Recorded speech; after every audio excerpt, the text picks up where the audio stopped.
This video will talk about the Middle Ages. The Middle Ages are the period of time between the ancient times and modern times. The Middle Ages began with the Classical period. Most people refer to Greece and Rome, but a classical period is really when a civilization makes advancements in religion, government, or the arts. The start of the Middle Ages in Europe is known as the Dark Ages, but all civilization was in decline.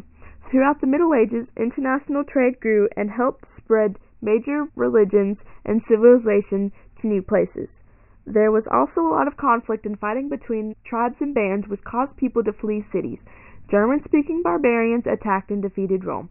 The Germanic tribes were illiterate, which helped lead to the loss of writing. Cities and government organizations led to the end of Western Europe. During the Middle Ages, Christianity was big in the Roman Empire. Later, the Romans adopted Christianity as the official religion, which led to Christianity a major world religion. The Roman Catholic Church was one of the only things that didn't fall when Rome fell. Christianity became so big that Western Europe was called Christendom. Civilization returned to Europe with the Christian king Charlemagne, who ruled over the people called the Franks. His armies defeated the Pope. The Pope eventually made Charlemagne the new Roman emperor in year 800. He established schools and encouraged monks into monasteries to copy books from ancient Greece and Rome. Catholic nuns or similar establishments called convents. Also, during the 800s and 900s, Vikings were terrorizing the coast of Europe. They fought the Franks, among others, eventually conquering Normandy, where they settled and converted to Christianity. Farming villages needed protection from invaders like Vikings, so they made knights or mounted warriors. Lords hired knights to protect villagers. Lords ruled over small sections of a kingdom for the king. This is called feudalism. Even with the feudal system, Europe was still behind compared to previous civilizations. Beside Europe, the eastern part of Rome that didn't fall to invaders had been renamed the Byzantine Empire. Byzantine leaders also served as head of the Christian church. Eventually, the church split into two branches, the Roman Catholics in the west and the Orthodox in the east. A Byzantine empire named Justinian brought all the laws of the empire together and formed one legal code. Meanwhile, Vikings moved to Russia and developed their own trade routes and began to trade with the Byzantine Empire. Missionaries traveled to Russia, spreading the Orthodox Christian religion. Eventually, Russian leaders accepted the Orthodox Christianity for the people, and the culture began to resemble the Byzantine Empire. Also, during that time, China was experiencing a state of chaos that lasted for 4 centuries. Order was restored when the Tang Dynasty took control.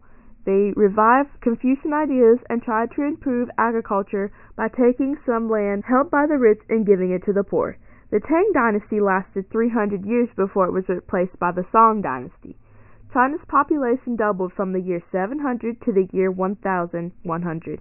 This was helped by the availability of food due to the spread of rice farming in Asia.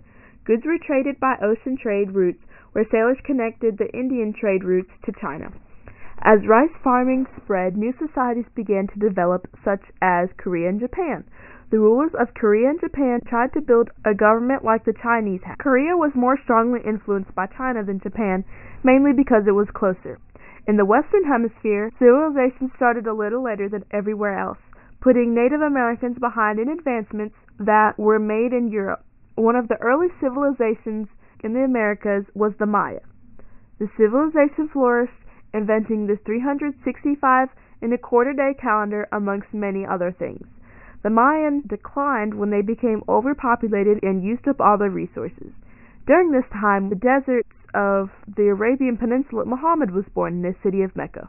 One day, he saw a vision from God telling him to recite the message he was given. These were eventually combined to form the Quran. Muhammad was forced to flee Mecca in 622 AD because the leaders disagreed with his prophecies. He is still remembered today as the chief prophet of Islam. People that practice Islam are called Muslims. Their place of worship is called a mosque. Their God's name is Allah. They believe Allah is the same God worshipped by Jews and Christians. Muslim scholars developed a Sharia law, a legal and moral code based on Islamic teachings. In Sharia law, there is no separation between religion and government. Islam gave Arabs one single God to worship. They came together like never before and conquered many foreign lands, and then split into two parts, the Sunni and the Shia. Arabs had created the largest civilization since Rome. After the wave of Arab conquest was finished, the Arab Empire was taken over by the Abbasid dynasty in 750 AD. People began to adopt Islam as their new religion. Jews, Christians, and Hindus experienced freedom of religion in Muslim lands. They eventually lost control of their empire to non-Arabs and fell to nomadic raiders. During the Abbasid dynasty, Muslim traders made trade routes to Africa. A few successful Swahili cities made ports where they traded gold, ivory, slaves, cotton, silk, and porcelain. Islam made its way west with camel caravans that traveled through the Sahara Desert. The trading routes stopped in cities like Timbuktu. Several states developed during the time, including the Mali Empire, which lasted from 1200 to 1300 AD. Although Islam came to Africa, most of Africa did not convert to Islam. While the Abbasid dynasty struggled to maintain control of their empire, the Christians attempted to take the Holy Land from them. Christian invaders conquered the Holy Land in 1099 and were pushed out 1219. The European Christians saw how developed the Muslims were and worked hard to catch up. The Abbasid dynasty fell to Mongol raiders when they invaded and killed 800,000 Muslims. The Mongols eventually retreated back to their homeland, leaving the empires they had conquered. In the time where regions were recovering from the Mongols, the Silk Road began. The Silk Road carried goods for trade, but also diseases like the bubonic plague from place to place. With their rival, Muslims weakened from Mongol attacks. Europe was able to acquire knowledge from the East to catch up with the more advanced Muslims. In Europe, a man named Marco Polo traveled to China, where he was assigned a job as an ambassador. When he returned home, he was thrown in jail, where he wrote the famous book, The Travels of Marco Polo. In the time of Marco Polo, Kublai Khan was ruler of China and attempted to conquer Japan, but was stopped by 2 days of typhoon winds that killed much of his armies. On the other side of the world, in the Western Hemisphere, people continued to develop in isolation. There were two great empires, the Aztecs and the Incas. The Aztecs were warlike people who made human sacrifices. The Incas were farmers that developed irrigation systems and were linked by very large road systems. They also kept very accurate numerical records. In the Eastern Hemisphere, sailing technology were getting better and better.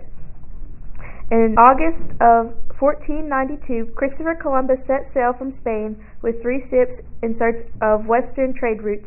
He eventually landed in the Western Hemisphere, changing the world and ending the Middle Ages.